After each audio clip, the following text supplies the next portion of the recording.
Have you ever ended the day exhausted, feeling like you worked non-stop, but when you look back, you can't point to anything meaningful you actually accomplished? You were busy all day.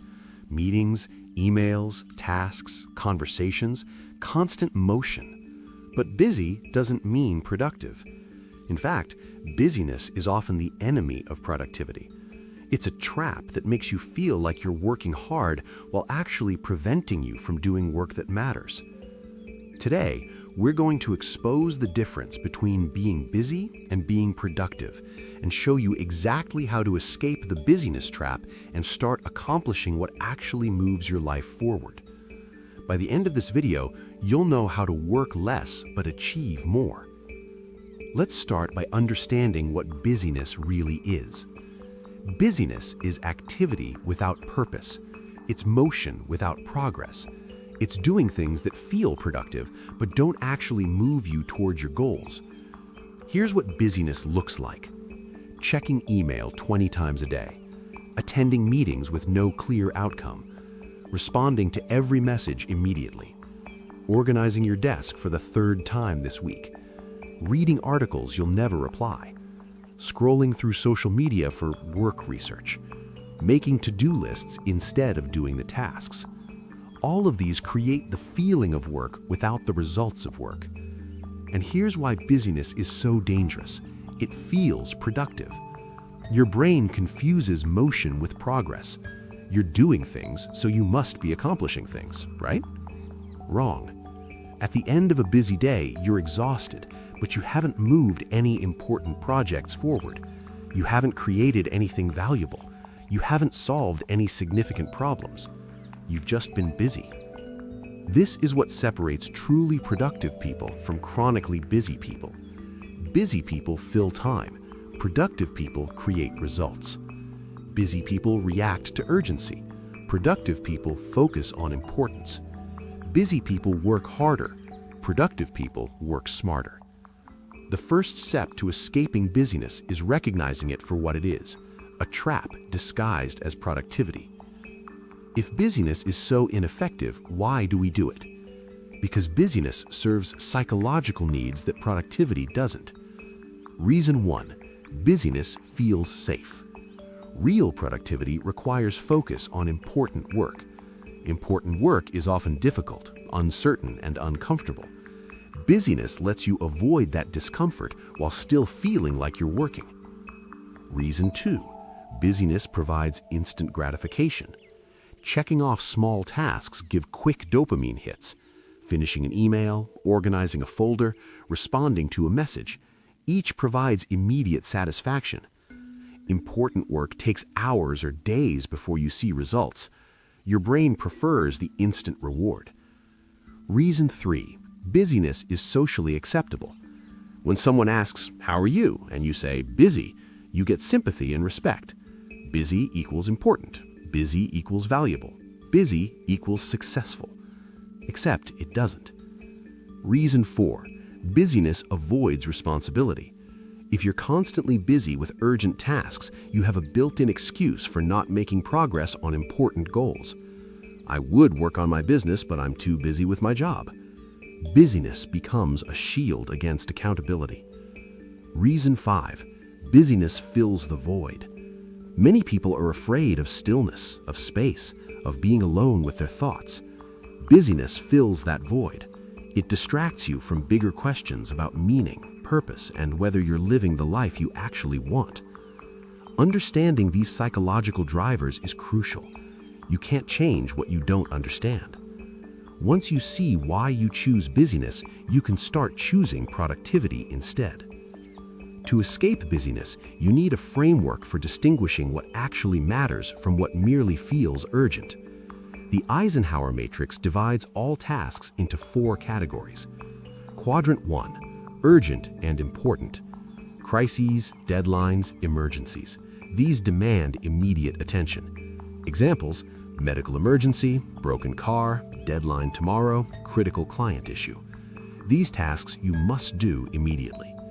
Quadrant 2, important but not urgent.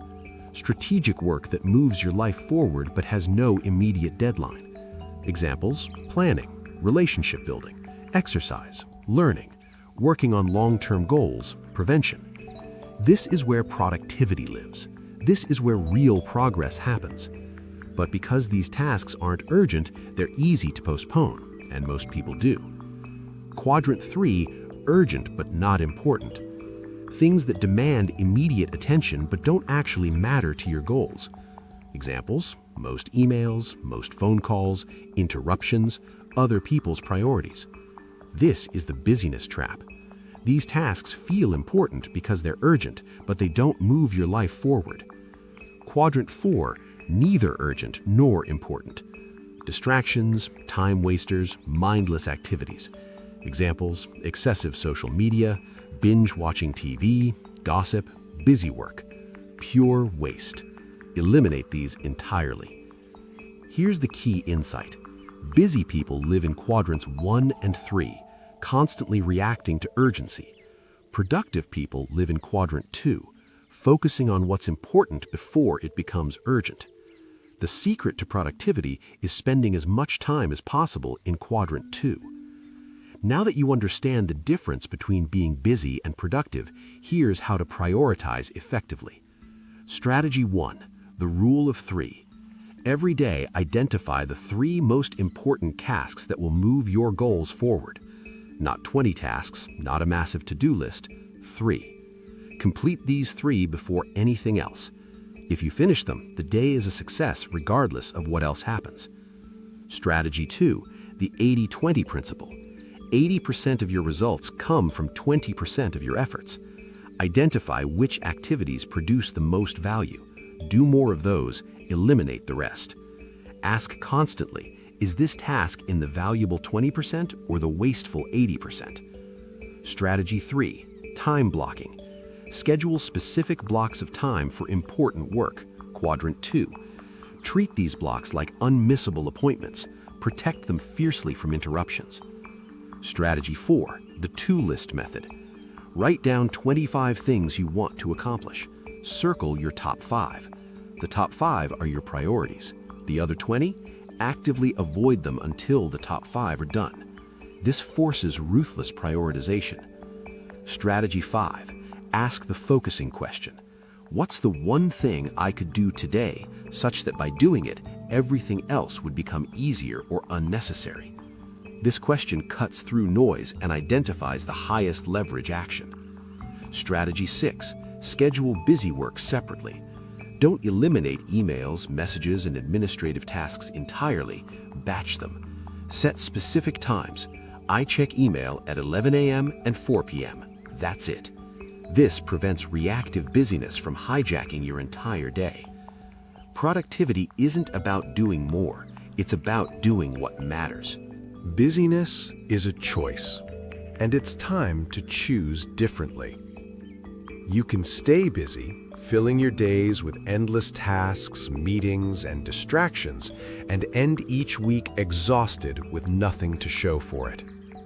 Or you can choose productivity, ruthlessly prioritizing what matters, protecting your focus, and making real progress on meaningful work. The world rewards results, not effort. Outcomes, not activity. No one cares how many hours you worked or how busy you were. They care what you accomplished. So stop measuring your worth by how full your calendar is or how many emails you answered. Start measuring it by what you created, what problems you solved, and what goals you achieved. Starting tomorrow, identify your 3 most important tasks, block time for deep work, eliminate distractions, say no to the unimportant. Stop being busy, start getting things done. Your future self will thank you.